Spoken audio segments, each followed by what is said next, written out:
This has been an extraordinary week for the monarchy. It's completely unprecedented. Firstly, I think William and Catherine's decision to put out a statement expressing deep concern about the revelations linked obviously to Andrew Mountbatten-Windsor and expressing sympathy for the victims. Well, that this was the eve of the Prince of Wales's trip to Saudi Arabia, very significant because it was dealing with investment, also trade, sustainability, and of course his links to English football. There was an event organised with the Saudis and women's football and so forth. But this was a high-profile official visit. And on the same day, the King and Queen also expressing deep concern and most significantly emphasizing that they would naturally cooperate with the police. Now, this links to two areas where the police are currently assessing whether or not to go forward and investigate. One of them is what Andrew Mountbatten-Windsor was really up to when he was a special representative for British trade. That's from 2001 to 2011. The other is an allegation that a woman was flown into Britain to be with Andrew Mountbatten-Windsor at Royal Lodge by Epstein. Of course, all of these are linked to the Epstein files, and it would appear some 3 million, which have been redacted, have been released, and reportedly there are vast amounts more to come. Also, the issue of what is and isn't redacted is a very hot issue politically between Republicans and Democrats in the United States. Important also to mention that Prime Minister Sir Keir Starmer, in fact, several major politicians have emphasized that if Andrew Mountbatten-Windsor should testify before Congress and give them any information that he would be able to, and he most certainly would be able to give them, it would appear a lot about Epstein and Epstein's accomplices. The victims, the survivors as they call themselves, they have suffered so much, and it's bizarre that only one individual, a woman, Ghislaine Maxwell, who of course organized so much for Epstein, has been convicted. A great deal more is obviously going to follow, but the question is what or how will this affect the monarchy here? Not to mention the United States and also elsewhere in Europe.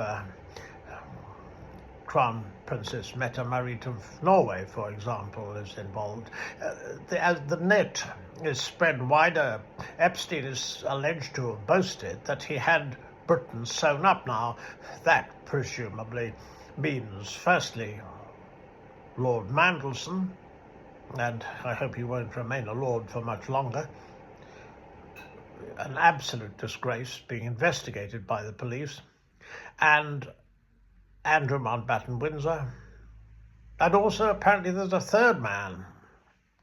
We'll have to wait and see who that is, and that too obviously should be investigated. The whole thing is a mountainous scandal. You can only compare it to the Profumo scandal of 1963, when the then Minister of War, Profumo, was involved with a prostitute, Christine Keeler, who was involved with the Russian naval attaché, Ivanov, and Profumo lied to the House, was subsequently disgraced, but also did charitable work and worked himself back into favour. Now, I can't see Andrew Mountbatten-Windsor doing that. At least it would not appear the case at the moment. He's left Royal Lodge and is in Sandringham, apparently. It might be well better for him if he was in exile, not to mention Sarah Ferguson, who reportedly, his ex-wife reportedly, has ideas of moving to Windsor. More grovelling emails have emerged where she has unentitled and absolute. It's quite extraordinary to read the way that she begs Epstein even to employ her apparently as an assistant. But regarding the monarchy, quite unprecedented to have what we had on Monday with statements from the Prince and Princess of Wales and then followed by the King and Queen.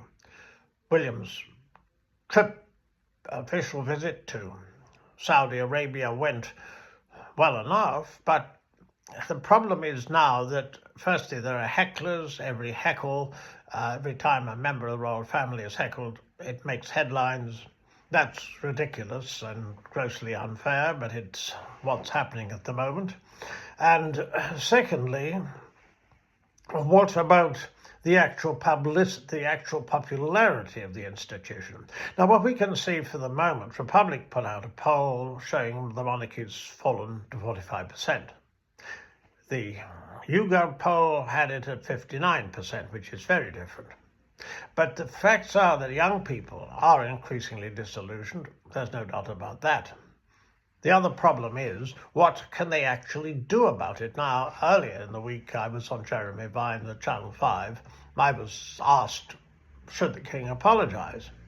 Well, firstly, he can't, not without prejudicing a future trial if Andrew Mountbatten-Windsor was to be arrested and then were to go to trial. The king is the fountain of justice. If he would give a view now, it would prejudice any future trial. Then there's the fact that apology would irrevocably link the monarchy with this scandal, which has involved so many and indeed is likely to get a good deal larger. It's mountainous at the moment. Then there is the issue of reparations. Who would get them? Who would ask for them? How would this be arranged, if indeed it was? So there are a variety of dangers, but the greatest danger is to do anything prematurely. The problem is that the royals simply don't know what's coming next. When you don't have any idea and you don't act for Andrew Mountbatten-Windsor, which has happened for a long time, how can you respond? The answer is you can't.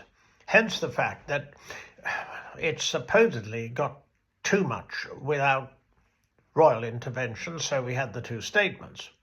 And the emphasis is very much that William, quite correctly, is taking what would appear to be a different and far tougher line.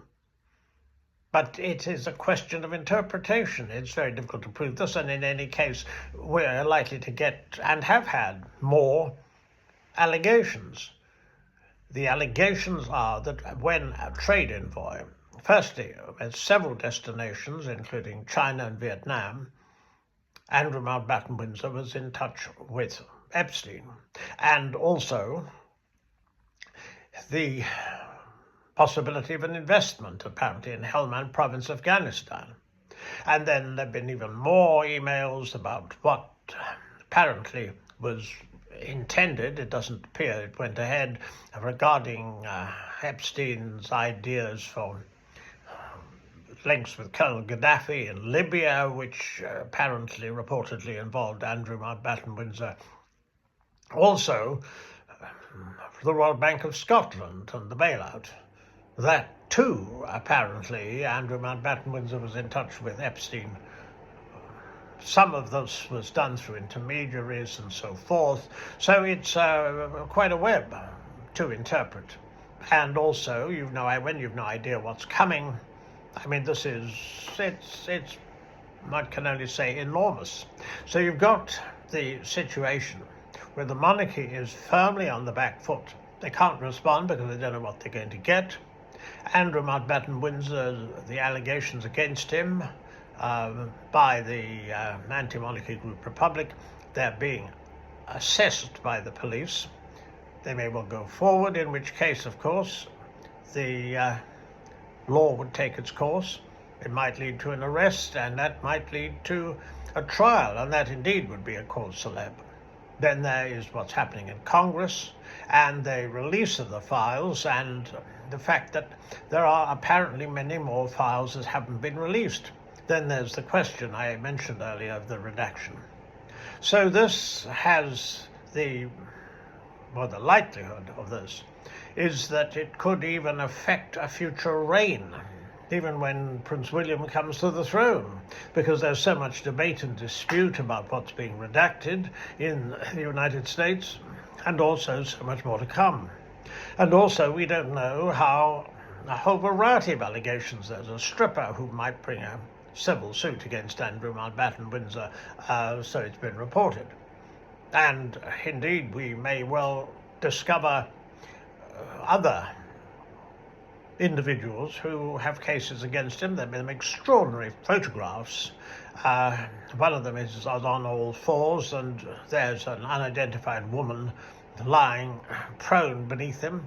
There's another reportedly taken at Sandringham that he's lying on several unidentified women's laps, and so forth.